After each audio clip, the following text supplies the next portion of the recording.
जीवन कष्टकर हो पारे किंतु असंभव नुहे। तेणु प्रत्येक सकाळू जितिबार इच्छा नहीं आग को बढ़ंतु। कथा कथारे भाग्य को दोष देउथुबा अन्य उपरे निर्भर करुथुबा व्यक्ति केबे सुखी होई पारंती नहीं।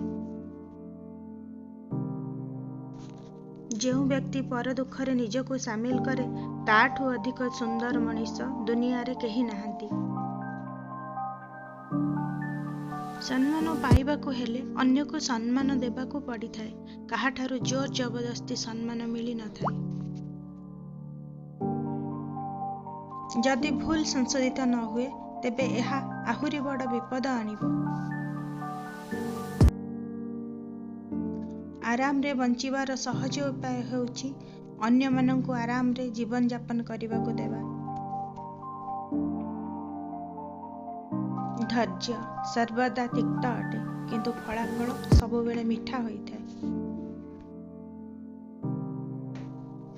आपणक बहुमूल्य समय देइथिबारु आपणको अनेक अनेक धन्यवाद।